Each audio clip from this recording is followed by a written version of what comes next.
Welcome everybody to another session of Lógicos in Quarentena. On behalf of the Brazilian Logic Society and of the Logic Interest Group of the Brazilian Computer Society, it's a pleasure to introduce Professor Samuel Gomes da Silva from Universidade Federal da Bahia, who kindly accepted our invitation to give this talk. Samuel, thank you very much. Okay. I would like to thank Bruno and Petruccio for the invitation.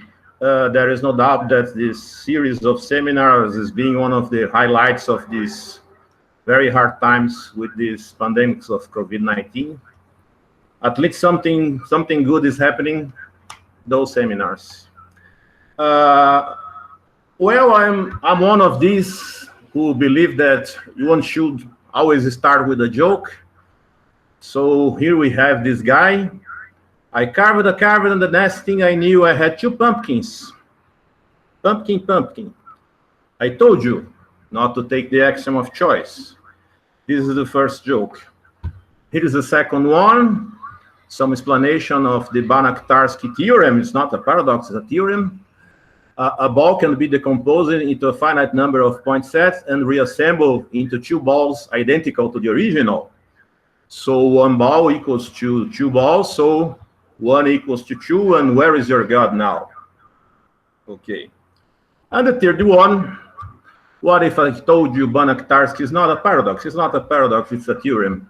We know that. Well, 85% of this presentation was prepared and delivered in the context of this philosophy event, Speaking the Speakable, Paradox Between Truth and Proof.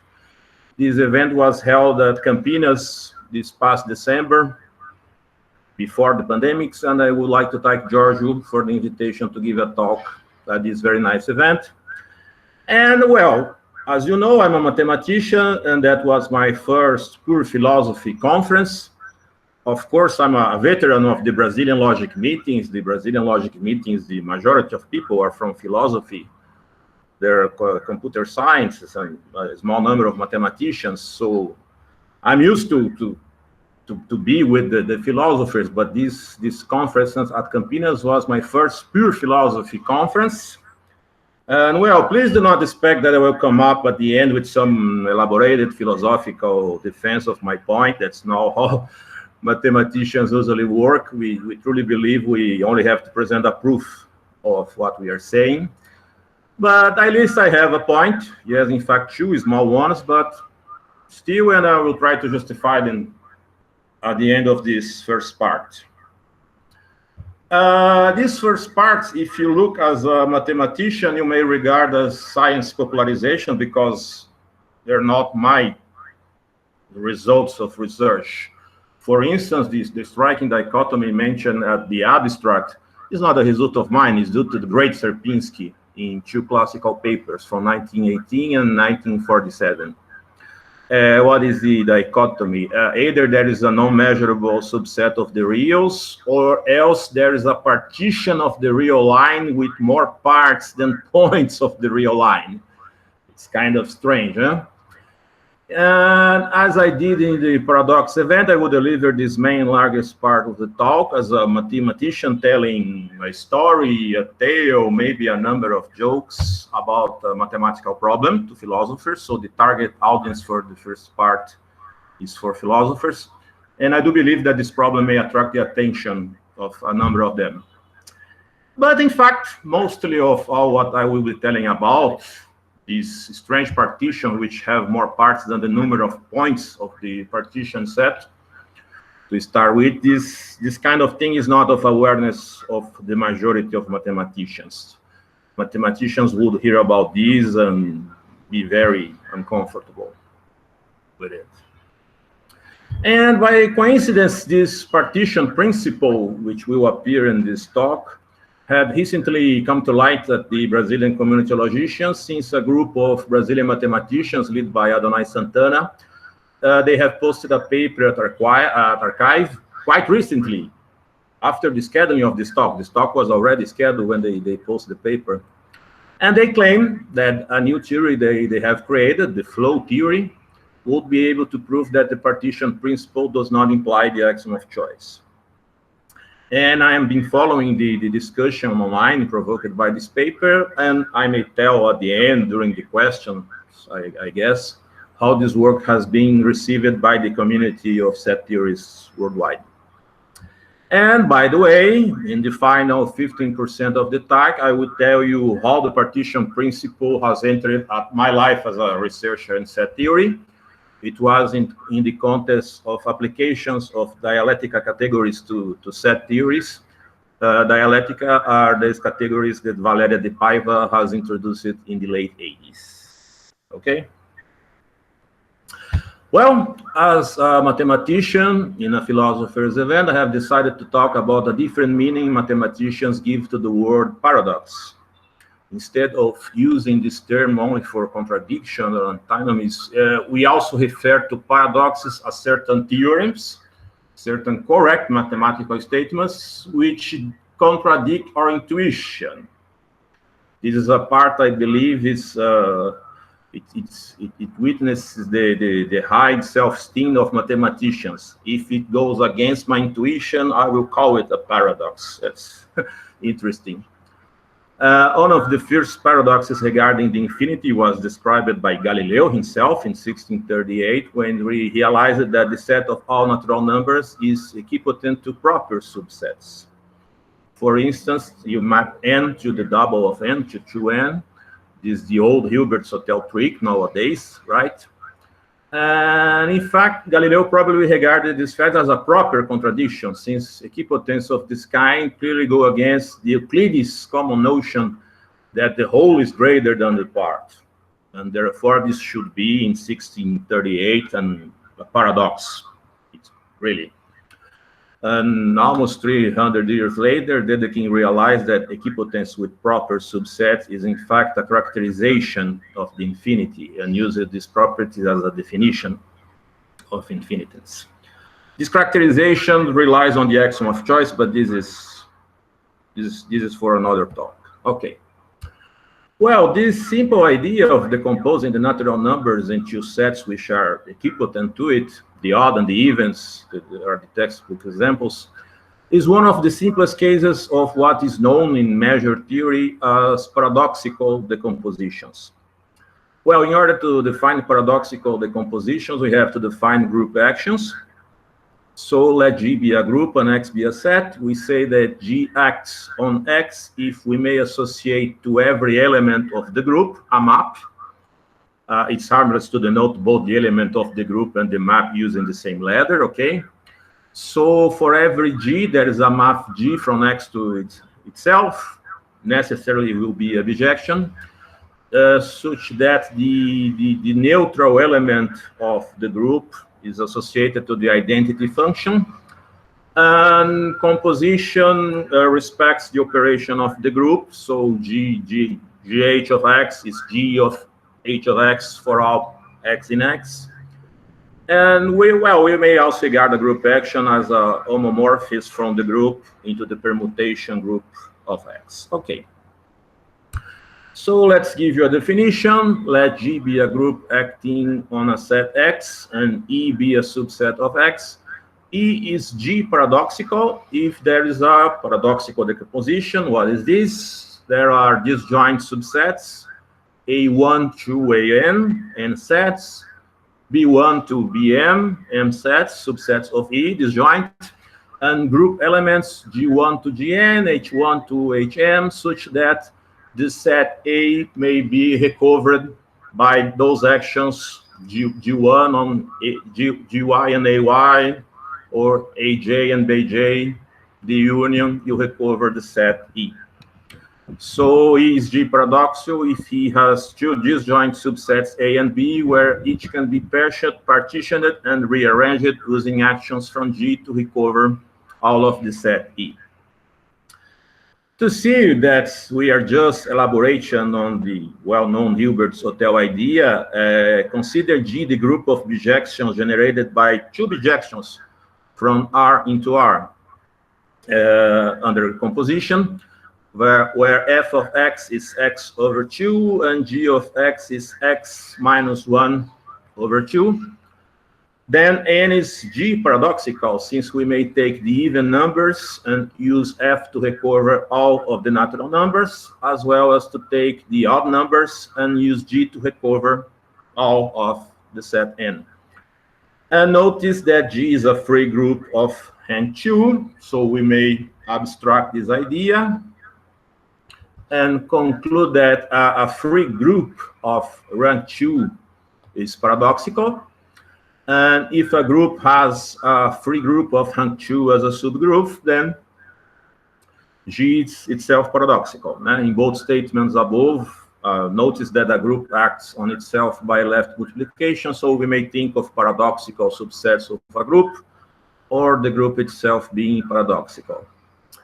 Well, actions where only the neutron element fixes points, that is, other elements that don't have fixed points, are such that the paradoxicality of the group may be carried to the set. That is, if G acts on X without non-trivial fixed points, and G is paradoxical, then X is G paradoxical. Okay. However, here the axiom of choice, AC, has first shown his, depending on your opinion, ugly, beautiful face, since the partition of X is obtained by taking precisely one element from each orbit. Okay? And the Banach-Tarski Paradox simply use the fact that the group of rigid motions of R3, SO3, has a free subgroup of rank 2, so these results we have just mentioned apply. And what is this SO3? It's the family of all orientation preserving orthogonal transformations. If you think as matrix are the square matrix of order 3 with determinants equal to 1. This includes translations, rotations, and combinations of this, but excludes reflections across lines. And this kind of phenomena will only happen from dimensions 3 up, because from the group of rigid motions of both R and R2 are solvable, thus amenable. And because of this, there are no Banach-Tarski paradoxes in the real line or in the plane. This is something from the three-dimensional Euclidean space for higher dimensions. So the Banach-Tarski paradox, which is a theorem, and don't forget that, states simply that the solid unit ball in R3 is SO3 paradoxical.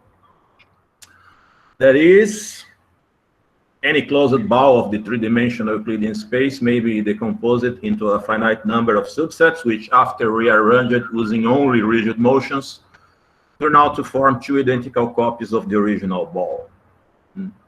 And variations of this very same theory can be spelled out even more strikingly. One could cut an orange into finite pieces and then reassemble those pieces in order to get a sphere of the size of the sun.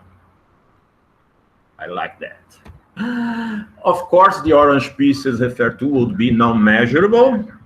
Thus, Banach-Tarski paradox could be understood as a fancy way to prove the existence of non-measurables using the axiom of choice. And this task is usually performed via a simpler construction, which is Vitalis Construction. I will explain Vitalis Constructions in a moment.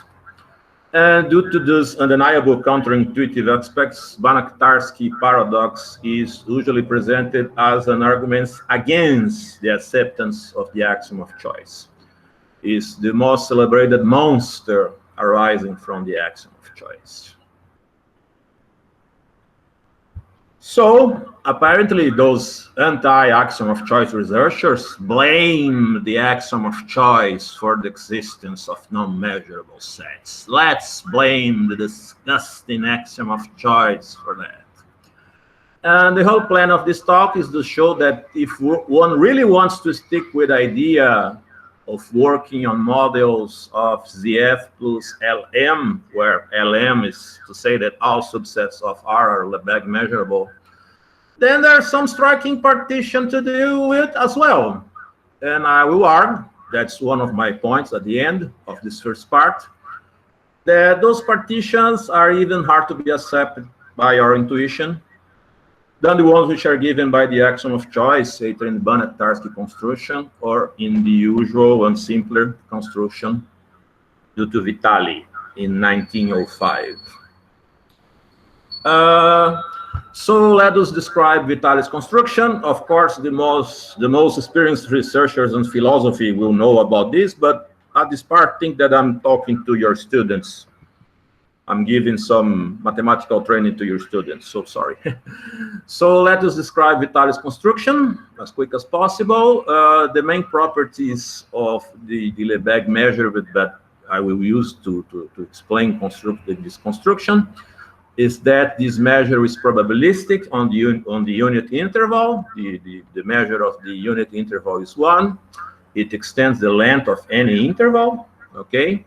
It's sigma additive, given a countable disjoint family of measurable sets. The measure union will be the sum of the series. And most important, it's invariant under translations and all other rigid motions. We define this tilde relation on the unit interval. X tilde relates to y if the difference is rational. This is an equivalence relation. It's easy to see that this difference, if two guys have this difference given by a rational number, this rational number is between -1 and 1. So let us enumerate this possible difference. This will be in the set B, is the intersection of the rationals with the interval, with the closed interval from -1 to 1. This is a countable set. We fix an enumeration. And now the axiom of choice will play his game. We consider a complex system of representatives, transversal, a tilde transversal. That is, we get this set A, which is obtained by taking precisely one element for any equivalence class under this relation. We need the axiom of choice to do it. And this set A, this is the Vitalis set, has the following property. Each element will be equivalent to a unique element of A, the representative. And any two distinct elements of A will not be equivalent under this relation. And given any real number, we can consider the X translation of A, which is obtained by summing X to the elements of A. We may consider this as the action of the additive group of R as well. And by translation invariance, any of these guys, AX, they will be measurable if and only if the set, the transversal A is measurable. And in the positive case, the measure will be the same. And now we take this set A plus B, which is the union of all these guys, AR for R and B. Notice that if two rationals are different, then the guys indexed by these rationals will be disjoint. So A plus B is a countable union of disjoint sets. And it's easy to see this. I'm doing this sum of either -1 or 1 at the most to each one of the guys. So the interval 0, 1 will be a subset of this A plus B, which is a subset of -1 to 2. Okay? In passant, let me remark this set A plus B is countably paradoxical. That is, we may decompose it into two countable families of disjoint sets using the even and the odd indexes of our enumeration of D. And in both cases, each one of the disjoint sets may be individually translated in such a way that the whole set is equivalent. Okay. To conclude that A is non-measurable, we have only to analyze two cases. If the measure of A is 0, all these ARs will have also null measure. So A plus B would be a countable union of disjoint null sets. So it would be a null set. However, as it's sandwiched between the interval 0, 1 and the interval -1, 2, we'll have 1 not greater than 0, not greater than 3. This is a contradiction, and the same contradiction happens below, but with infinity, because if the measure is positive, then we would have a series of the same positive number being summed infinite times, and then we would get 1 not larger than infinity, not larger than 3, is also a contradiction. And I would like to point out that there is this contradiction came from a partition. The partitions are taking some role here, right? Well, this other construction of non-measurable is way less popular. Let me comment on this as well. In the 30s and the 30s of the 20th century, Sierpinski has shown that a free ultrafilter over the naturals also produce a non-measurable subset. In a certain way, the ultrafilter itself is non-measurable. It's not the ultrafilter, but it's the set of all these guys XA for A in the ultrafilter. And what is XA? Is the real number between 0 and 1 whose binary expansion working on base 2 after the dot coincides with the characteristic function of A. That's the formula. For instance, what would be X of the set of pair numbers would be 0 dot 1 0 1 0 1 0 1 0 and so on in base 2. So every subset which is in the ultrafilter goes to an infinite sequence of zeros and ones, and then I consider the number which has this representation in base 2. Okay. Two key ultrafilter properties used to check that U is non-measurable are the following. One, if you have an ultrafilter over the naturals or over any set, then it classifies each subset as either large or small, right? We may think that a filter is always saying that some sets are larger in the opinion of the filter, some sets are small, the sets on the dual ideal of the filter. But in case of the ultrafilter, everyone is classified. There are no medium-sized sets. If Y is a subset of the naturals, either Y is in the ultrafilter or the complement of Y is in the ultrafilter.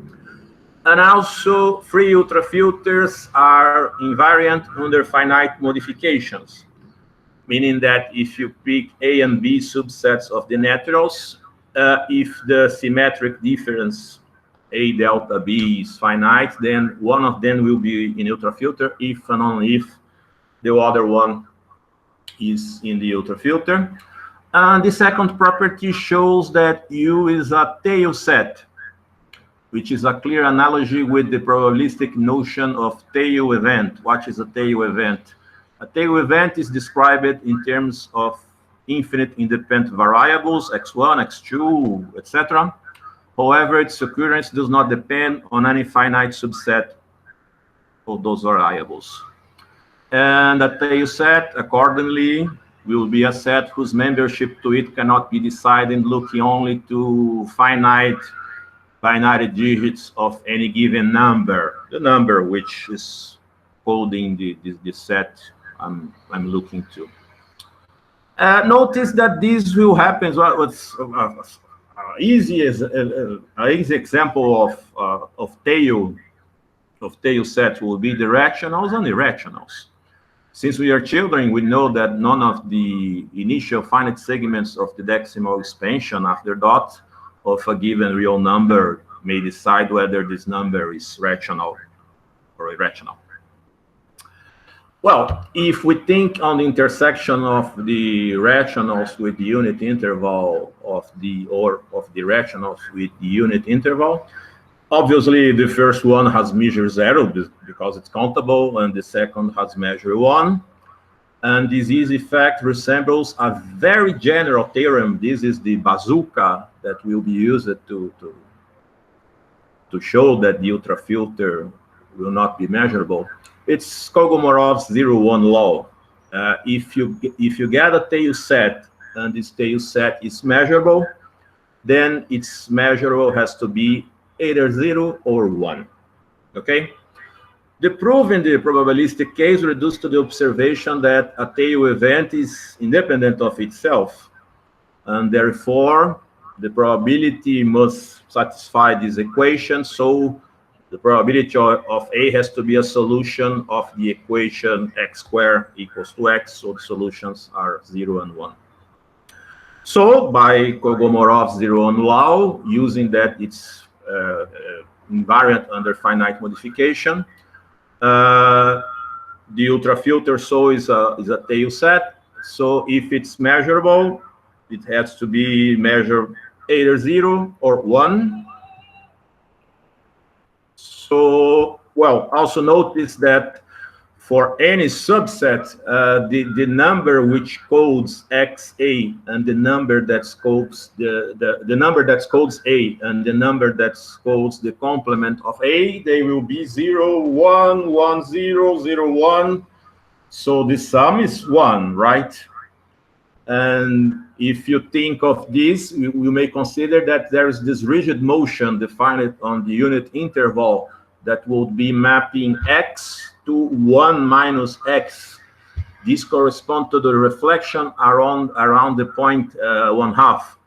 This maps every subset of n, the number coded by the subset, to the number coded by its complement. So by the first ultrafilter property in our list, the unit interval may be written for any given free ultrafilter as the disjoint union U, or the image of U under this rigid motion. But as U is a tail set, and due to invariance under the reflection around the midpoint, if U would be measurable, we would get to either 0 plus 0 equals to 1, or 1 plus 1 equal to 1, both strikingly contradictory. This construction is not very popular. I guess the majority of mathematicians ever heard of this. Well, of course, the existence of a free ultrafilter of the naturals is also a non-constrictive statement. But this construction, I always seem it more intuitive to me. To use the numbers given by the ultrafilter itself is somehow more transparent than using a mysterious transversal. I mean, after accepting well the existence of a free ultrafilter, I have this ultrafilter mini course I gave in Natal, and Eleni liked it very much of this mini course, I remember. You have to accept your ultrafilter. It's always like a child in your hand.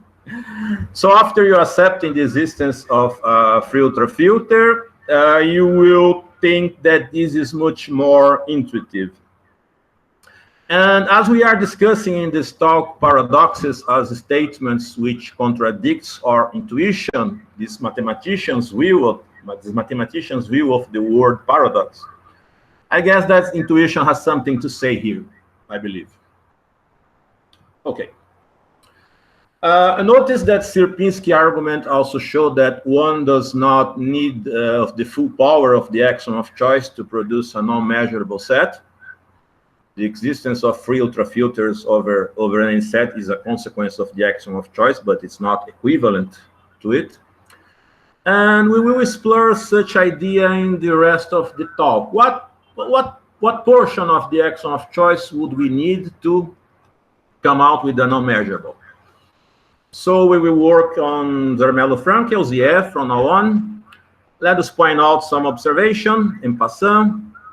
Well, the axiom of choice and the statement that all sets are measurable were shown to be incompatible, as well as the UF of n there is a free ultrafilter over the naturals. Okay, it's also incompatible. But remember that if one goes for the way of the axiom of determinacy, then you have all sets of Erlenbach measurable. So this is a whole new world if you want to go through this way. ZF plus everything is measurable is consistent. This is a unpublished work of Solovey, and sometime in the 60s, and sometimes later he proved that ZF plus every set is measurable is also consistent with the principle of dependent choices. the principle of dependent choices is the part of the axiom of choice. You need to do a countable sequence of arbitrary choices. It's equivalent to the bare theorem for complete metric spaces. And, well, this consistency requires inaccessibles. This was shown by Shelah in the 80s. And finally, a small part, not so small, maybe, but a small part of the axiom of choice may produce a non-measurable subset. The axiom of choice is equivalent to all sets are well-ordered. This is Zermelo's well-ordering theorem.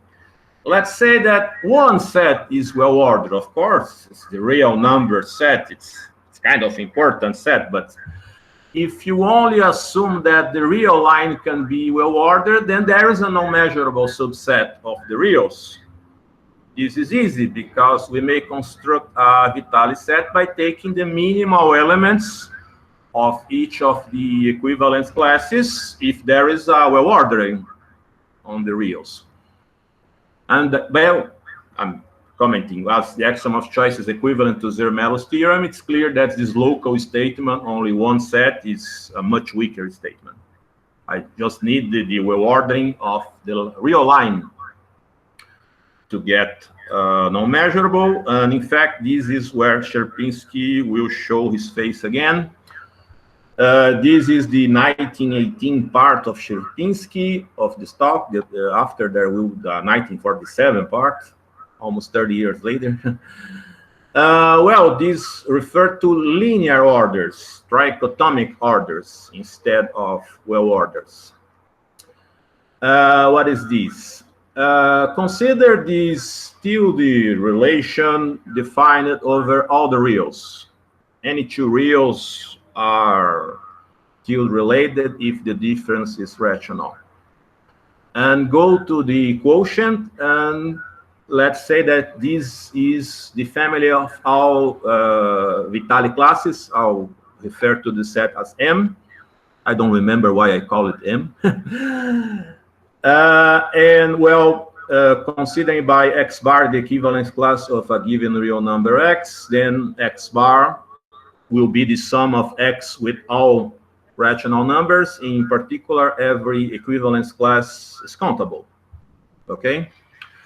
So Sierpinski in 1918 has shown if there is a linear order, not a well order, if there is a linear order on the family of all Vitalis classes, then there is a non-measurable subset of the reals. What is the candidate for this non-measurable set? Will be the following subset of the irrationals. This set A is a subset of the irrationals. I will pick the subset of the irrationals such that the minus X bar precedes on this in this linear order triangle X bar. Okay? Well, indeed, X and minus X are not equivalent. The difference is 2X, which is irrational. So these partitions the irrationals into sets A and the complement with respect to the irrationals. The elements depend on the relative order between X and minus X, the bars. It's easy to see that if X is not in A, then it's minus X is in A. This is very easy to check, okay? And this partition has some serious features. For instance, if I pick, if this set would be measurable, then for any open bounded interval J, the measure of the intersection of A with J would be equal to the measure of the complement of A with J, which would be half of the measure of the interval. And the argument is pretty similar to the one we have made for ultrafilters. So we have here under Sierpinski style.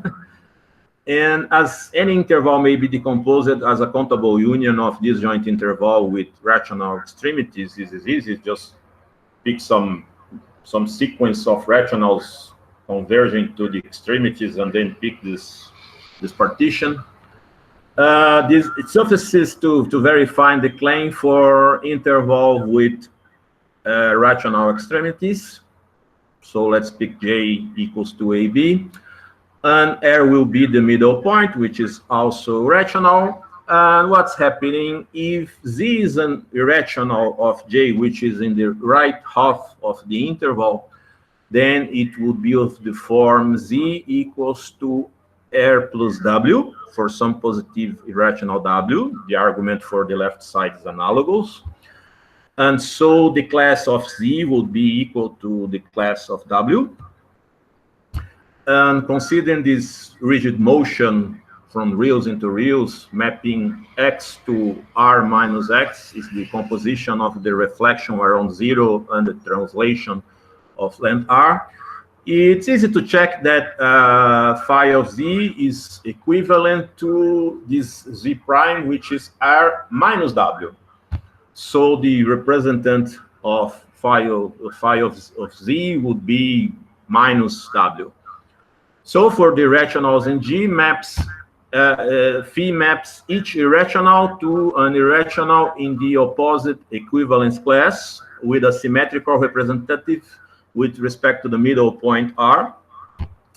And it follows that the induced rigid motion phi prime only on the interval, it's the reflection of the points of J around the middle point R. This would map the intersection of A and G to the complement of A and G reciprocally. As intersection of the rational is a null set, and using invariance under rigid motion, one can finish the proof using an easy calculation. So in fact, if A is measurable, then its intersection with any interval have the same measurable as the intersection of the complement with respect to the rationals with the same interval. That would be half of the measure of the interval. Well, what's the problem with this? What will be the bazooka? Who will make the role that Kogomorov's 0-1 law made in the previous case? Will be Lebesgue's density theorem. What is the density of a measurable set at a point? It's a kind of measure of what is the distribution of the set X around the point A, the intersection of these intervals A minus H to A plus H over the length of such interval. The limit when H goes to 0, if the limit exists, of course. And the case where the limit exists, we will denote it as dxa, dx of A. And then, given a measurable set, we pick this phi of X is the set of all points where the density of the set at A is 1.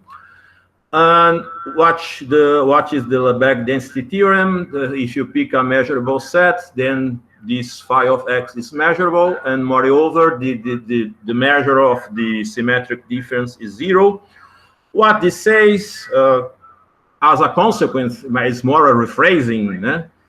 If X is measurable, then for almost all points of X, the density of X at those points must be 1. Whereas for almost all points outside of X, the density of X at those points must be 0. So our candidate A cannot be measurable, since the previous claim ensures that both A and the complement of A would have both density equal to 1/2 in every point of the real line. So as a consequence of Lebesgue's density theorem, this set A, which follows for the existence of a linear order on the family of all Vitalis classes, this guy is not measurable. One could think that the existence of a linear order on the family of all Vitalis classes is some kind of artificial hypothesis. You may think that. In fact, it's not. This bracket of R with less than or equal to LF0, this denotes the family of all countable subsets of R. Okay. The following result has an easy proof. If there is an injective function from the family of all countable subsets of R into R, only an injective function, then there is a linear order triangle on the family of all Vitalis classes. Why? As already mentioned, the classes are countable. All classes of given a real number, its class is the sum of x with the rational number, so it's countable. So if there is this injective function, we define a linear order only by putting the triangle on x bar and y bar would be what happens with the image f of x bar and the image f of y bar. Right? So if there is an injective function from countable subsets of R into R, there will be this linear order. So there will be a non-measurable subset of the reals. Well, why there should be some injective function from the countable subsets of R to R? The key information here is that there is a surjective function on the other way around. There is a surjective function from R onto the countable subsets of R without the axiom of choice. We may prove that there is this surjective function in ZF. First notice that this omega R is the family of all functions from omega, which are the natural numbers, to R. So all functions from the naturals to R is equipotent to R in ZF because all of these equipotences hold in ZF. R is functions from omega to 2, omega to omega to 2, it's omega times omega to 2, etc. And clearly there is a surjective function from this function, from the family of functions from omega into R to the family of countable subsets. A countable subset is indexed by a function defined on the natural, so they are the image of this function. So the map, which is surjective, is picking the function and associate the function to its image. Okay? If our old friend or enemy, depending on your position, axiom of choice would be available, if you have these surjective functions from the real numbers onto the countable subsets of R, you may use this equivalence of the axiom of choice that all surjective functions have right inverses, and this would give us an injective math precisely as we want now, since right inverses are injective. So how will this go without the axiom of choice? What if we not demand a right inverse, but merely an injective function? Is there some principle weaker than the axiom of choice which could ensure the existence of that injective function we want so badly to exist right now to get a non-measurable?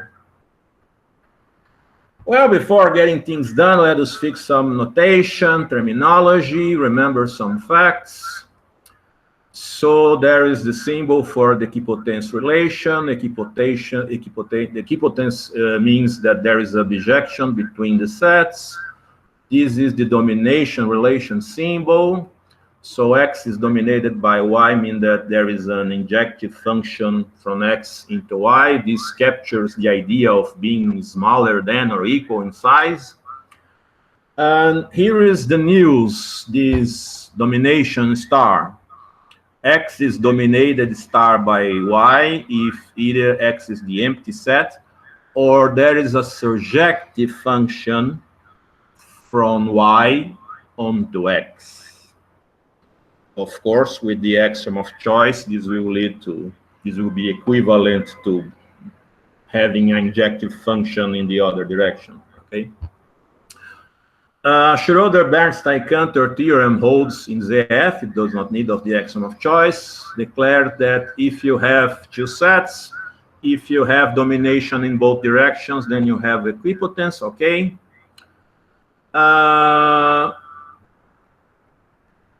In ZF, we may think of cardinalities as only being a notation. When you have the axiom of choice, cardinalities are ordinals. Everything is more easy to be done. But let's say that we are in ZF now, so we may think that the cardinality is just a notation. There is a way to define the cardinality of the set without the axiom of choice, but it's a little complicated. It's called, it's known as Dunning-Scott's trick. So the equality of the cardinalities is a symbol for equipotence, and the cardinality of S is less than or equal to the cardinality of Y will denote the domination relation. So SPC theorem ensures that if there are inequalities in both directions, then we have equality. The strict inequality holds when we have the inequality but not equality, or in view of the Schroeder-Bernstein-Cantor theorem, X is strictly less than Y in cardinality if X is less than or equal to Y, but Y is not less than or equal to X in cardinality. This is not so popular, I guess. The so-called trichotomy between cardinals, that's the statement for any sets X and Y, one of them is dominated by the other. There would be always a way to compare the cardinalities between two sets. That's these statements I just spoke is an equivalent of the axiom of choice as well. So in any model where the axiom of choice fails, there will be pairs of sets whose sizes are incomparable. Okay?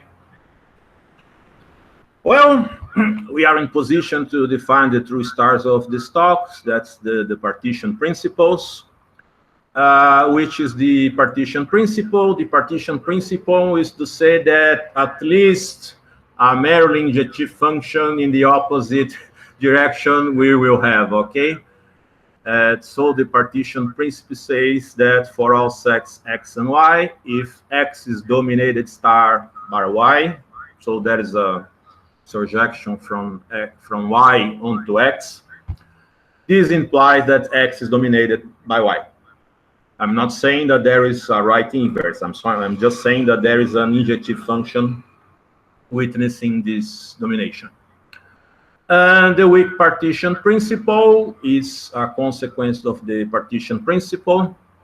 It's the restriction of the partition principle to a particular case.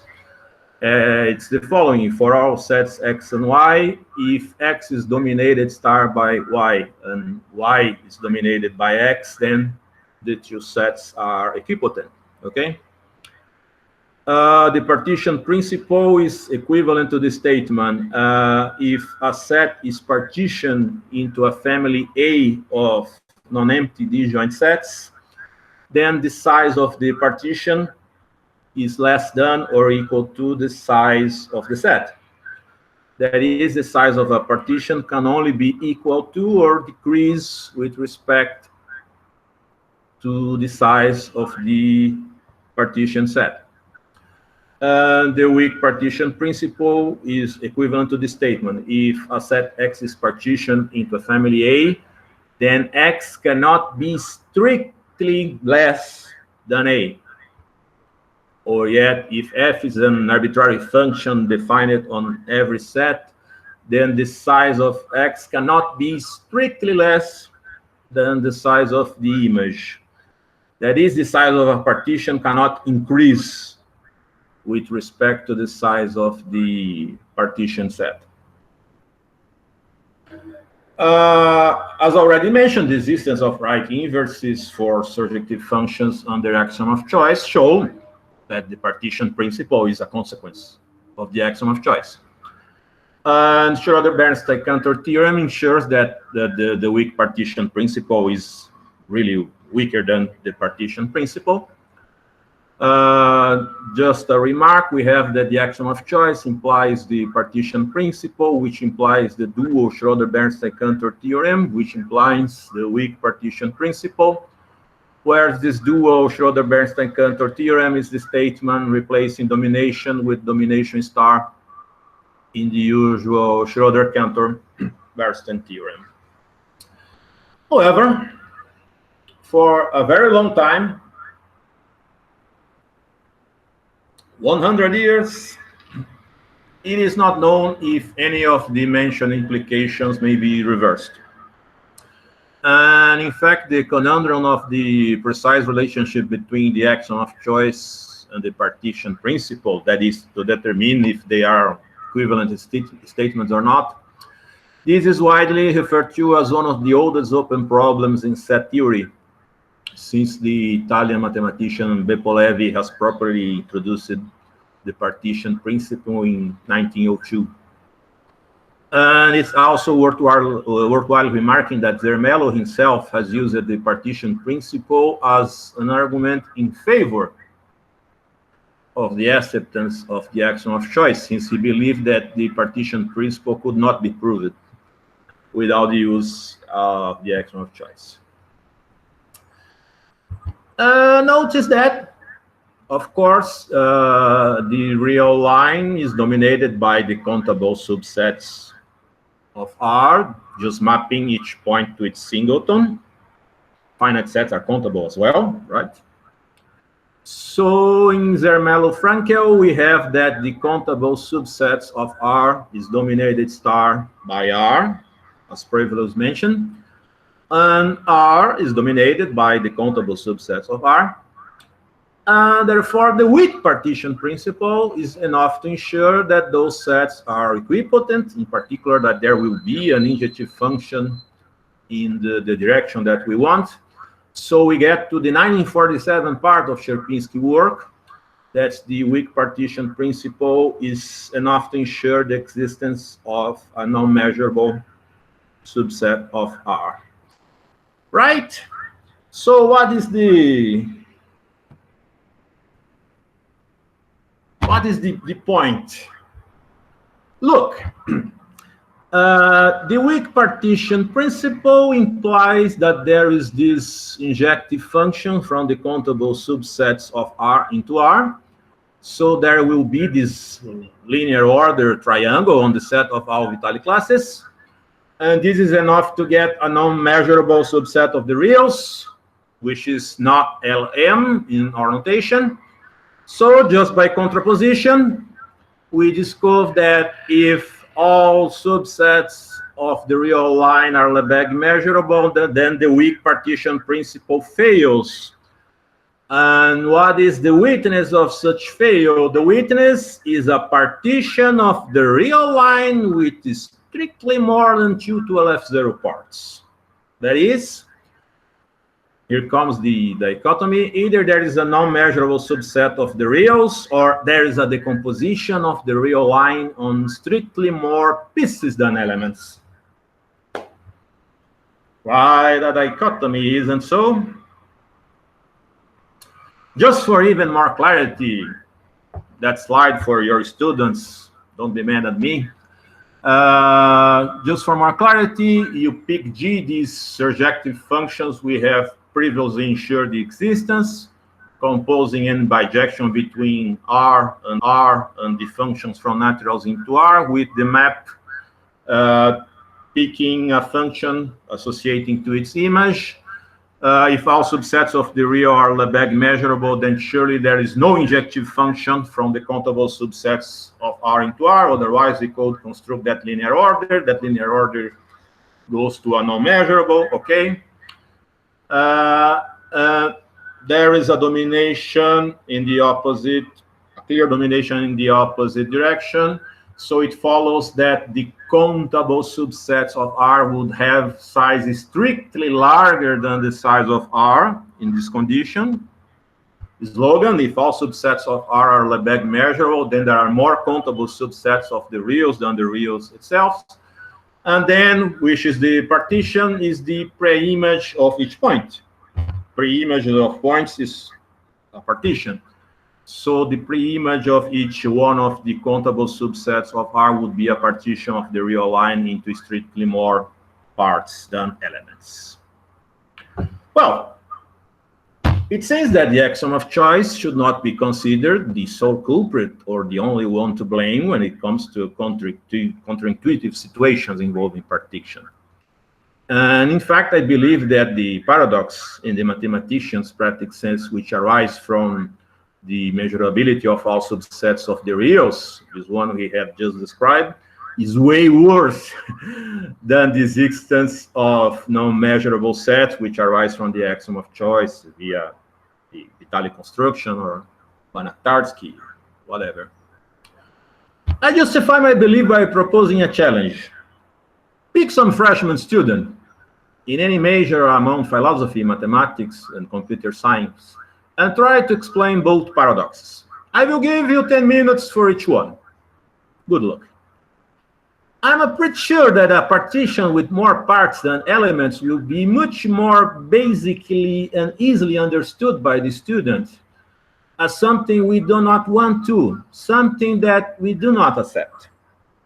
Now, measurability is something more complicated to have a strong opinion in 10 minutes.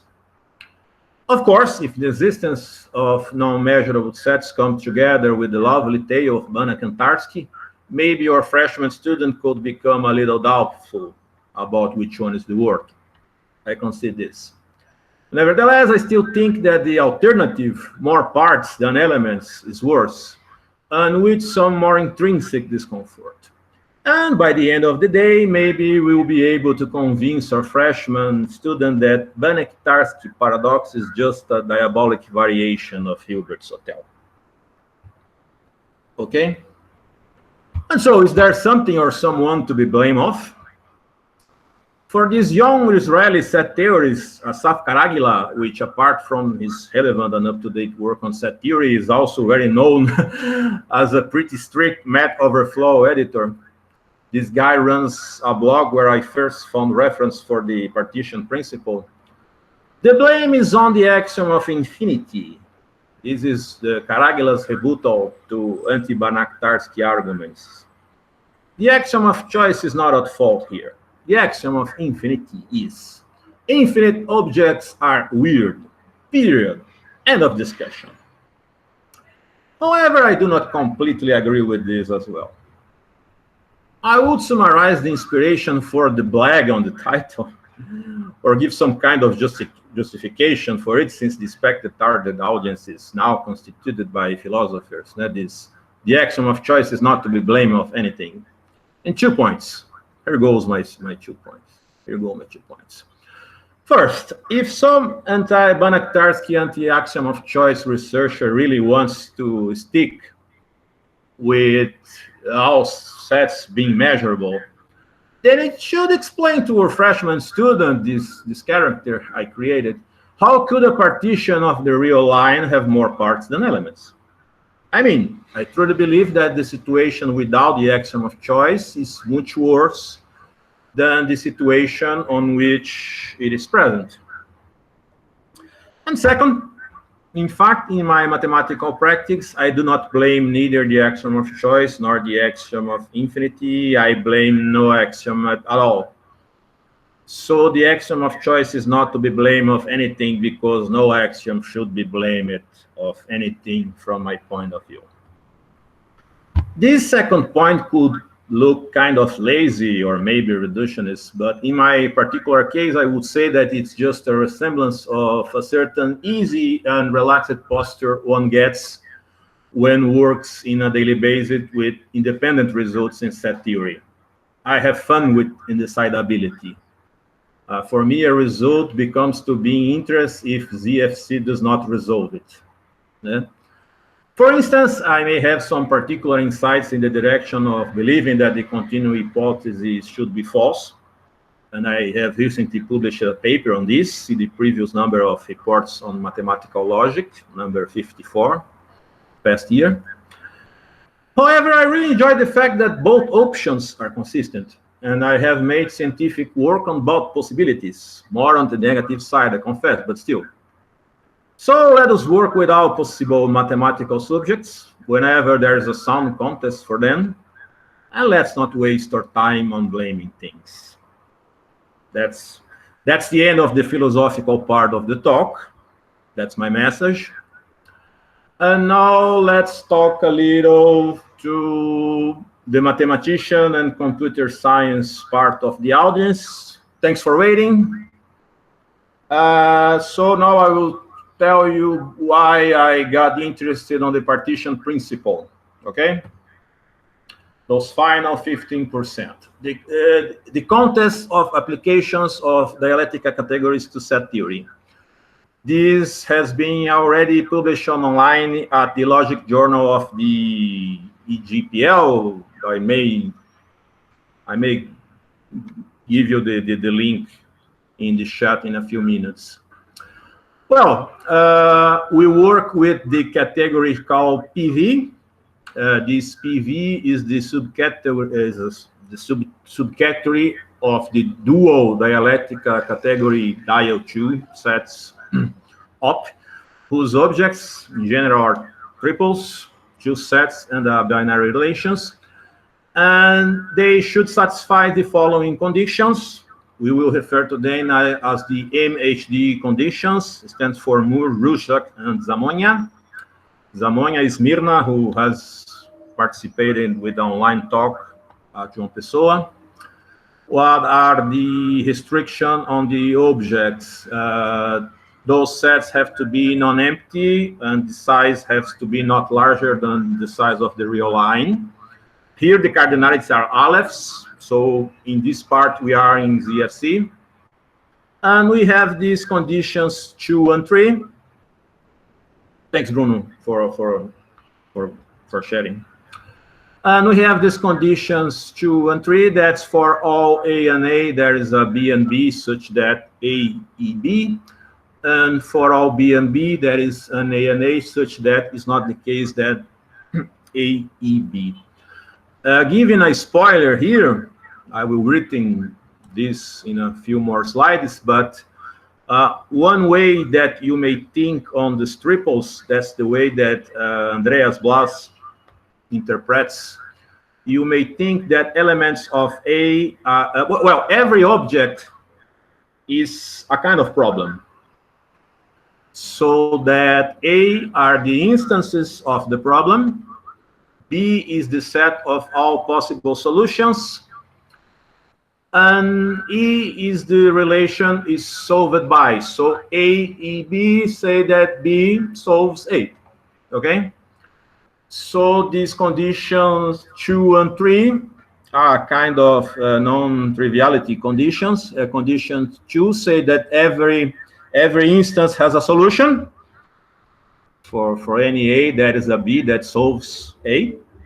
However, it's not so easy. You will not find a single element which will solve all the problems. For every possible solution, there will be a particular instance that will not be solved by that particular solution. Okay? The morphisms. What are the morphisms? Are the morphisms of the duo of the dialectica. That is a morphism from O2, which is A2, B2, E2, to O1 is a pair of functions where phi and psi, where phi goes to A1 to A2, psi from B2 to B1, so that there will be a diagram in the next slides for all A in A1, for all B and B2. If phi of A is related with B under E2, then A, E1, psi B. Okay? There is the diagram here in this slide. And this morphism induce the Galois-Tuckey preorder, defined in the following way. O1 GT reduces O2 if there is a morphism from O2 to A1. O1, okay? So I guess here is Blas' interpretation that I gave the spoiler. So the existence of a morphism is a reduction. is a reduction. So the Galois-Tucker order measures complexity.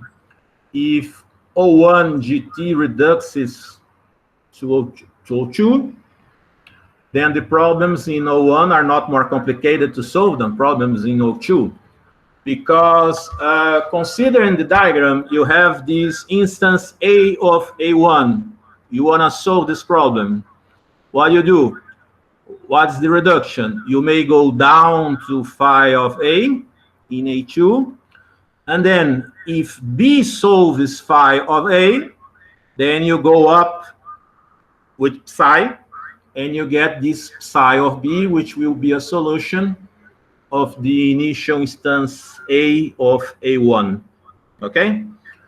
So in fact, this reduction, this less than or equal to GT, is saying that O1 is not more complicated than O2, because you may go down, solve O2, and then go up.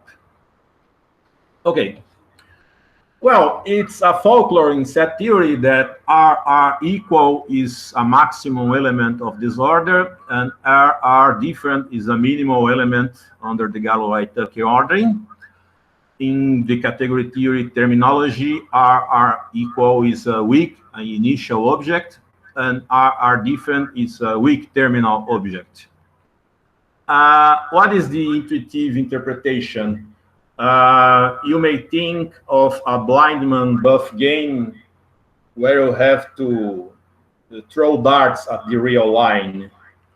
Well, RR equal is very hard to solve. You have to pick one real number, blind your eyes, and then with your dart, you have to go precisely on this real number. This is kind of hard, right?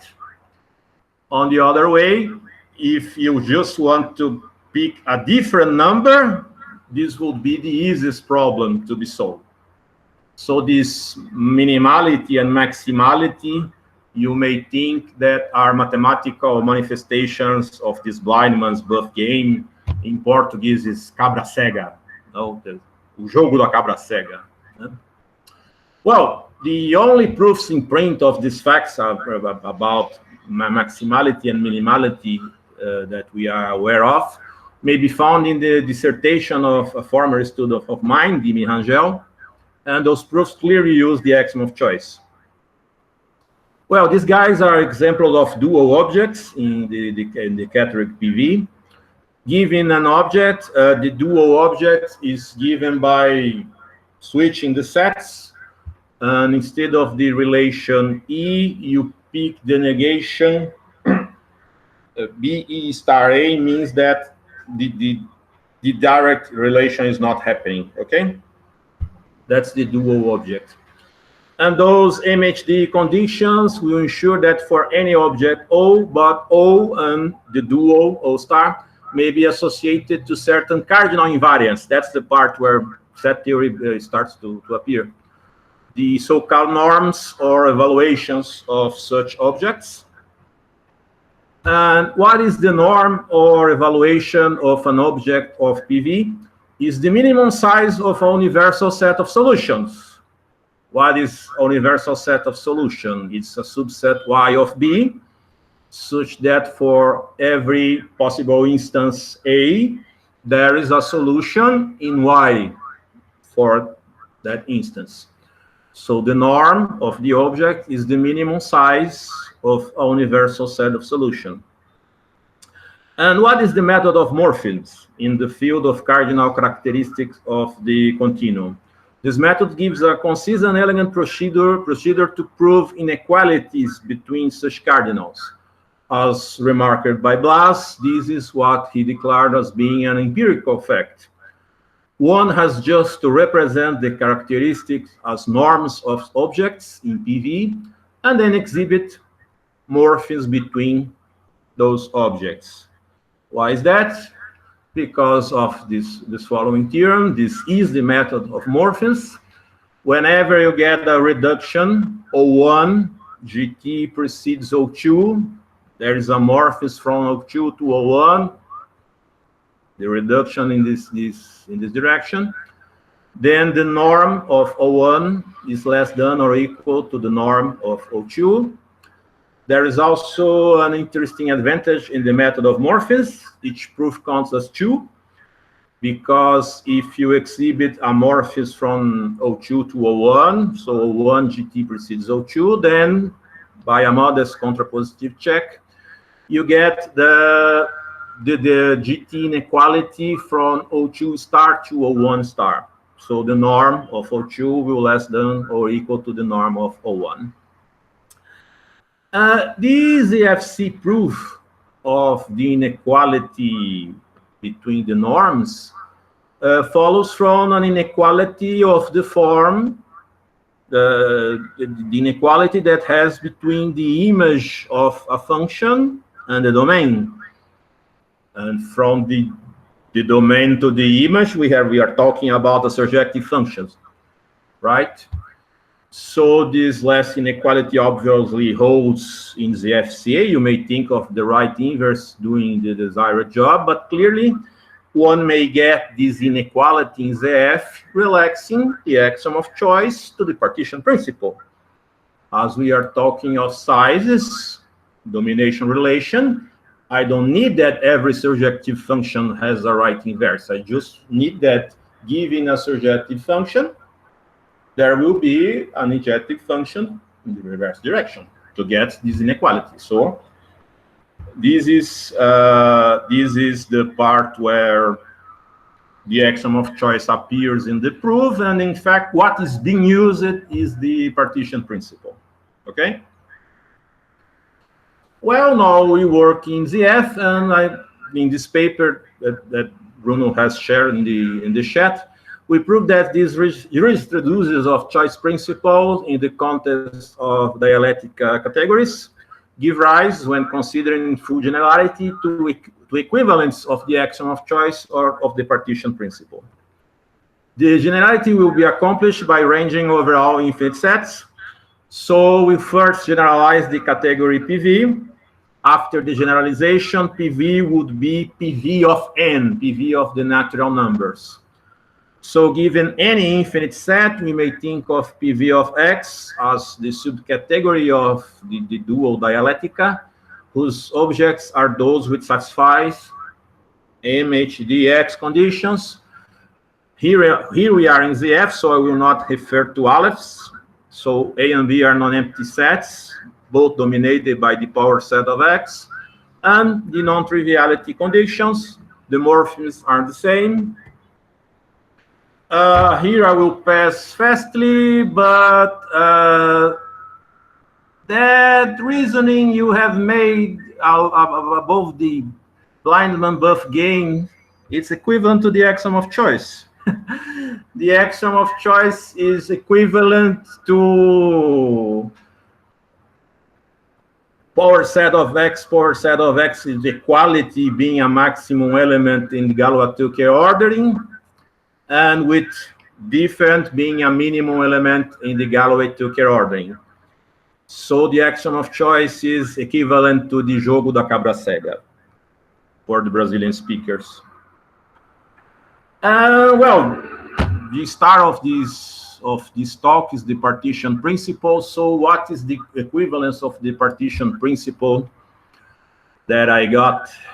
Is this one, this 3-star statement.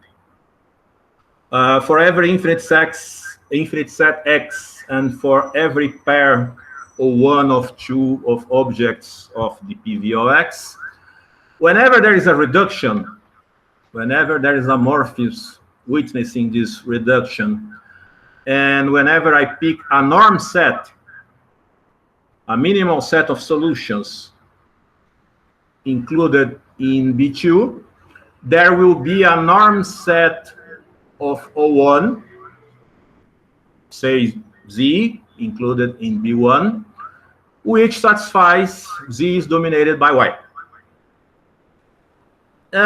Someone could think that this statement is not as satisfying as one could expect. So one could expect that a choiceless version of the method of morphisms should have a statement of the form The minimum cardinal understood in the more general ZF setting between all cardinalities of norm sets of O1 is less than or equal to the minimum cardinal between all cardinalities of norm sets of O2. I surely have dreams about this statement, but what happened, as already remarked in this talk, in models of ZF on which the axiom of choice does not hold, there will be necessarily part of sets whose cardinalities are incomparable. So there is the possibility in the choiceless context that the family of all cardinalities of norm sets of a given object has no minimum element just because there could be incomparable cardinalities in such family. Long story short, to search for minimal cardinalities of a given family of sets in ZF may be in general an impossible task. So I'm already waking up from my dream, right? The statement of our last theorem shows that the validity of the partition principle is equivalent to the validity of a very nice situation, as good as it gets, in my opinion, the author's opinion, on which at least in the given context, that is, whenever there is a morphism witnessing a reduction, one has that for every norm set of O2, there is a norm set of O1 whose cardinality is comparable to that of O2, being less than or equal to it. So that this statement is equivalent to the partition principle. This shows that the use we have of the partition principle is pretty tight when we prove the method of morphisms theorem. Okay, so let's present a proof. In 2 or 3 minutes, this will be over. So first, assume the partition principle. To prove that the partition principle implies that given a norm set, there is a norm set which is dominated. These correspond to relaxation of axiom of choice to partition principle. So pick two objects of PVX, X and any infinite set. So think that you have included in B2 a norm set Y, okay? You just map this set Y to B1 using the psi map which goes up, okay? As psi from Y to the image is surjective, the partition principle ensures that Z is dominated by Y. And to see that this is a norm set, is just use the definition of the morphism. If A in A1 is an arbitrary element, then there's some Y in Y satisfying phi of A each to Y, since Y is a norm set for O2. So I go down. Y is a norm set. There is this little y, this small y, solving the distance phi of A. And using the definition of morphism, if I go up, I will solve the initial problem. So Z is a norm set. Notice that the preceding argument was made by fixing in an arbitrary element or A of A1, and with only one arbitrary choice. We have to be in ZF, right? We cannot make infinite arbitrary choices. The only arbitrary choice we have made is the y, the small y of y satisfying phi of A each to Y. So this is ZF. And finally, let's assume this statement on norm sets and let AB be infinite sets such that is a surjective function from A to B. I want to exhibit an injective function from B to A. So what will be the infinite set? Will be the union. X is A unit with B. And what are the triples? The objects will be non-empty subsets of B, B, reverse membership, non-empty subset of A, reverse membership. One can easily check that this object satisfies the non-trivial requirements. And as the initial function f is onto, is a surjective function, we may define essentially is the pre-image. For any non-empty subset of B, I define the non-empty subset of A given by phi of I is the x of A such that f of x goes to y. So this phi coincides with the inverse image map f to -1. So let psi be the f itself. So the map going down is the inverse image, and the map going up is the map itself. Okay? The definition itself of the inverse image says that if A is an element of the inverse image, then psi of A belongs to I, which means that this pair is amorphism. That is, the proof relies on the fact that this inverse image is spelled as amorphism, right? Well, notice that B and A are the only possible norm sets included in B and A, respectively. For instance, if you pick Y as being a proper subset of B, this implies that if one considers the complement, according with respect to B, then there is no Y and Y such that Y is in this complement, and the analogous result holds for X. So the only possible application of this statement 3 stars is that B is dominated by A. Okay? That's it. I always end all of my talks having this time to give some advertising about Salvador. And now I have even more reasons to that, because the next Brazilian Logic Conference will happen here at Salvador, most likely at October 2021, after all of us have a little vaccine. Right? Thank you. That's it. Thank you very much, Samuel. So, as usual, now I have some time for questions or comments. And I would like just to ask you to manifestate first in the chat to avoid a lot of people talking at the same time.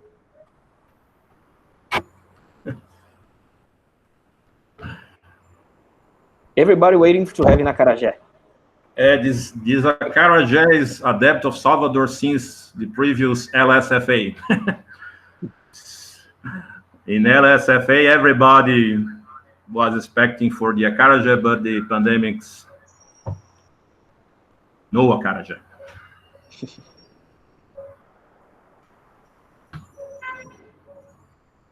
Obrigado, César. Valéria?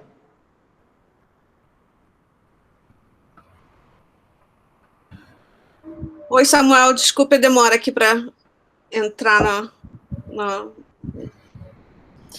microfone. Question. O Asaf tem... Valeria is my collaborator. I work with Valeria on this stuff, right? Right. For those who are not aware. Correct. A gente trabalha nisso junto e essa pergunta é uma pergunta bem importante para nós dois, né? Quanto é que o axioma da escolha tem papel, que papel preponderante o axioma da escolha tem nas coisas que a gente anda fazendo juntos. E eu não sei muito bem, eu sei que tem outros trabalhos sobre o axioma da escolha em categorias, mas que eu também não conheço o suficiente. Então, eu vou fazer pergunta de aluno nosso, como você chama, né? De gente que só que não conhece.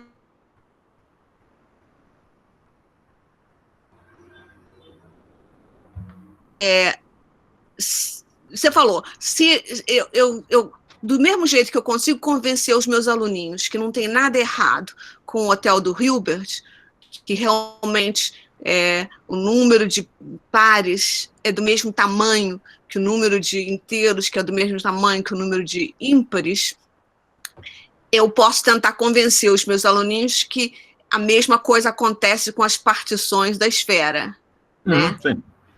Mas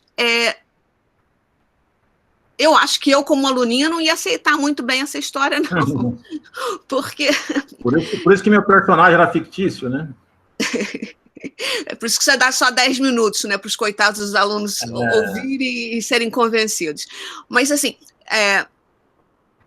porque a diferença é que essa teoria toda de medida de Lebesgue é muito, como você mesmo diz, muito mais complicada do que você fazer objeção entre números naturais, né? Tem aquela outra afirmação de não sei mais quem, de que os números naturais, Deus nos deu, o resto a gente, todo o resto a gente construiu. Então, a gente pode ter feito as construções erradas, e o Asaf pode estar certo, que a construção errada maior que a gente fez foi dizer que tem um axioma de infinidade. Eu queria te pressionar um pouco mais nessa história de dizer que você acha que as consequências de aceitar o axioma da escolha são melhores do que aceitar as consequências de não aceitar. O que você me diz? Essa pergunta? É essa. Então,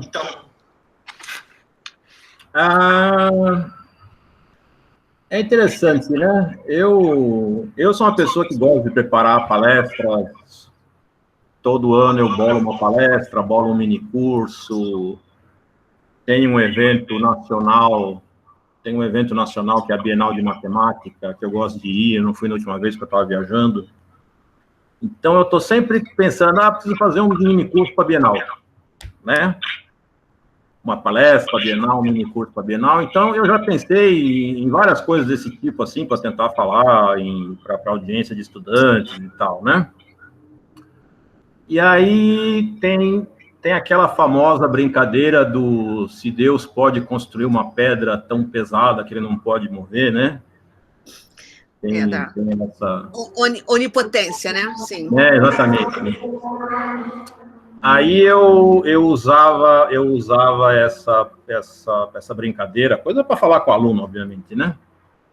Eu usava essa brincadeira para tentar convencer o aluno, num minicurso, alguma coisa assim, que tem certas pedras que é melhor não levantar. Né? Que é a coisa por exemplo, do Teorema da Incompletude, né? Esse é um minicurso que eu dei sobre o Teorema da Incompletude. Então, se você pega o enunciado do Teorema da Incompletude, é bom que tenha coisas que a gente não possa nem provar, nem desprovar, porque senão a teoria seria inconsistente, né? Então, eu acho que eu cheguei, depois de fazer várias palestras, e assim, isso é meu registro como educador matemático. Esse meu lado de fazer palestras e minicursos é para tentar pregar a palavra, né?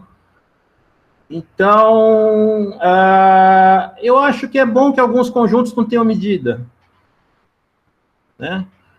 Eu acho que para manter uma coerência no sistema, não tem problema que alguns conjuntos não tenham medida, né? Porque se você quiser exigir que tudo tenha medida, aí a gente chega nesse negócio das partições. E, assim, eu realmente acho que assim, né, eu preciso perguntar para o Eduardo Ox se eu posso citar ele, porque o Eduardo Ox tem essa coisa do categoria para crianças, né? Category for Children. Sim. Não sei o que for Children, né? O meu freshman aí da palestra, na verdade, é baseado no Children do Eduardo Ox, né? Então, essa é a parte que eu precisaria ter um pouco mais de leitura filosófica para poder defender minhas posições, mas eu acho que a noção de partição está muito mais na superfície do que a pessoa pode pensar em termos matematicamente do que medida, né? Sem contar que, assim, eu listo 4 propriedades aí da medida para poder enunciar o conjunto de Vitalis ou para enunciar a construção de Sierpinski, mas a construção da medida é um negócio, né, como você falou, Teorema da extensão de Caratteodori, pega uma álgebra de conjuntos. Infelizmente, eu estou achando que no Brasil, né, vai ficar gravado isso, infelizmente, mas estou achando que no Brasil as pessoas estão fazendo medida sem fazer o teorema da extensão de Caratteodori. As pessoas, por aí, devem estar fazendo medida para já sair integrando. Né, construção da medida com todo cuidado, eu não sei se está sendo feita por aí, né? Então, eu acho que é nesse sentido, mas aí é muito mais o educador matemático falando aí e tal. Eu acho que para um freshman meu ou para um children do Eduardo Ox, eu acho que a questão das partições está muito mais elementar. Acho que você particionar um conjunto e a partição ficar maior que o conjunto... Não dá, né? Não dá para aguentar. É um negócio... Mas, assim, por exemplo, né, no evento do Jorge, eu não estava muito preparado para algumas perguntas que vieram, obviamente, são pesquisadores de filosofia sensacionais, né? Aí, por exemplo, o Neil Barton, que todo mundo viu recentemente aí, aparecendo aí por suas atividades online, né? O Neil Barton me perguntou, peraí, o que você vai falar com o pessoal que trabalha sério com a axioma da determinação, então, né? Aí que tá, a minha palestra não é para pessoa que trabalha sério com a axioma da determinação, minha palestra é para quem fica falando mal do axioma da escolha, como se fizesse algum sentido falar mal do axioma da escolha nesse critério, né, nesse contexto. Né? Claro que tem como trabalhar sem o axioma da escolha. Todo trabalho em axioma da determinação é feito sem o axioma da escolha. Então você pode trabalhar lá, só que a pessoa que trabalha lá não fica reclamando do Banach-Tarski, não foi por isso que ele foi para lá, ele foi para lá por outro motivo, né? Então, é meio por aí, não sei se te respondi, ou se só escapei da sua pressão. É sempre bom, é sempre bom ter essas conversas, né? Assim, eu não sei se eu fui convencida, não, mas eu acho que é bom saber quais são os argumentos nas duas direções. Nas direções todas, né? Deixa eu ver, tem uma pergunta do Júlio aqui. Sim. Abordar o poder do axioma da escolha para fazer uma matemática intuitiva, inteligível. Há alternativas práticas nesse sentido? Bom,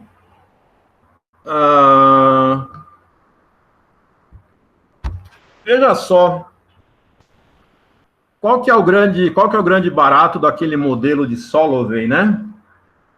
Que é a consistência exatamente de Zermelo-Frankel, mas todos os conjuntos são mensuráveis, mais o princípio das escolhas dependentes, né? Aí você não vai ter ultrafiltros livres, porque se você tiver ultrafiltros livres, você começa a construir não mensuráveis, ok. A gente, às vezes, eu já li isso, já vi gente falando isso, né? O princípio das escolhas dependentes seria o mais próximo de uma matemática construtiva, porque você está criando uma sequência de objetos, um relacionado com o outro, e assim, cada pedaço finito da sua sequência poderia ser construído sem nada de escolha. Então, cada pedaço finito da sua sequência podia ser construído sem nada de escolha, e o que você precisa do axioma da escolha seria para você juntar esses pedacinhos, né? Isso de juntar esses pedacinhos seria o princípio das escolhas dependentes, e eu estou trabalhando com um aluno no mestrado agora que você pode ver isso de juntar pedacinhos exatamente como um axioma de forcing. Né? A construção do forcing, o filtro genérico, você ficar colando condições e tal. O axioma de forcing mais elementar, que seria, dado uma família enumerável de densos, existe um filtro genérico, é equivalente ao princípio das escolhas dependentes, e tem essa ideia de colar inumeráveis pedaços de coisas que para cada parte finita concordam com o nosso objetivo geral. E as pessoas pensam que você praticamente pode fazer toda a análise sobre o princípio das escolhas dependentes, porque você vai ter o axioma da escolha enumerável, que é uma consequência, e o próprio princípio das escolhas dependentes é equivalente ao teorema de Bernoulli, né? Depende da sua área da análise, porque aí se a pessoa quiser trabalhar com Banach, aí precisaria do outro caminho, que é o caminho dos ultrafiltros, né? Normalmente, as simplificações de prova do Banach são usando ultrafiltros. Então, assim, eu acho que essas tentativas práticas de você escapar do axioma da escolha seria você tentar trabalhar com versões fracas do axioma da escolha e buscar modelos onde elas fossem consistentes. E eu acho que o modelo de Solovey, onde todo mundo é mensurável, você tem o princípio das escolhas dependentes, seria um exemplo disso. Né? Não sei se responde aí, né? Na verdade, até determinação. Quem trabalha com determinação quer outro tipo de resultado, e aí abre mão do axioma da escolha em cheio, né? Bom, lembrando que se você enfraquece um pouco determinação, se você pede determinação só para os projetivos, aí você está querendo resolver a hipótese do contínuo, né? O trabalho do Woody nos anos 90, com o axioma da determinação projetiva, é um contexto que, com grandes cardinais, você manda o contínuo para F2. Né? E ES é FC, lá tem o axioma da escolha.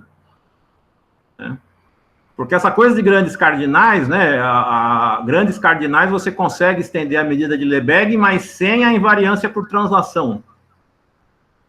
Né, você consegue, via grandes cardinais, escapar do problema da extensão da medida, mas você não vai ter invariância por translação. Você consegue estender para uma medida em que todo mundo é mensurável, ok, e isso é equivalente àquele cardinal real mensurável, que é um pouco menos que mensurável. Tem caminhos. Tem caminhos aí com e sem o axioma da escolha, mas assim, como eu falei na palestra, eu tenho uma postura muito tranquila. Para mim, qualquer caminho está valendo. Né? Eu tenho trabalho que tem dia que eu chego para os alunos, ó, gente, hoje é ZFC, hoje todo conjunto tem cardinalidade, vamos embora. Aí outro dia, não, gente, ó, hoje é ZF, vamos tentar fazer sem o axioma da escolha. Acho que para mim, pelo menos, os dois caminhos são bem interessantes.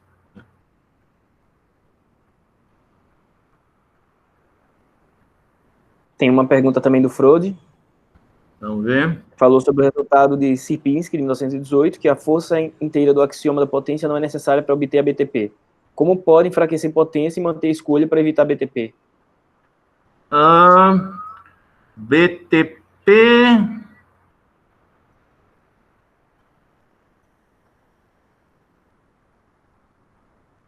Na verdade, quando eu falei que não precisava de força inteira, seria a força inteira do axioma da escolha, né?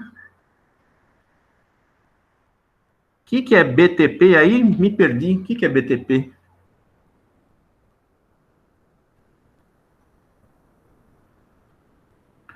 Oi, Frode, o que é BTP aí? Me perdi. Banach-Tarski Paradox. Ah, entendi. Então, mais ou menos nesse caminho que eu estava falando com o Júlio, eu acho que nos anos 90, alguém provou que o Banach-Tarski Paradox está desse lado, né? Vocês estão vendo pela minha resposta que quando eu penso em coisa mais fraca que a axioma da escolha, tem escolhas dependentes e axioma da escolha numerável de um lado, e o outro lado são os ultrafiltros, né? Então, nesse lado dos ultrafiltros, tem o Banach, por exemplo, e também o Banach-Tarski. Outro dia eu estava tendo uma discussão no Twitter da Valéria, alguém falando, mas isso, não, pelo menos o Banach, o Banach-Tarski não e tal, né? Olha, gente, essas coisas aí seguem do ultrafiltro, e eu acho até, eu não vou lembrar agora, precisaria ver a citação. Quando eu fiz esse comentário no Twitter da Valéria, eu estava mais com a citação. Se não me engano, o próprio Banach é suficiente para provar o Banach-Tarski Paradox. Tá? Então, você teria ultrafiltro livre, Banach, e o Banach implica o Banach-Tarski Paradox. Ou seja, por esse caminho, se você vai para o caminho dos ultrafiltros, aí o Banach-Tarski Paradox vai estar presente na sua teoria, mas você está com menos que o axioma da escolha. Né? Você está com menos que o axioma da escolha. Mais alguma pergunta ou comentário? Bom, então, mais uma vez, muito obrigado, Samuel, pela apresentação. Muito obrigado a todos por participarem.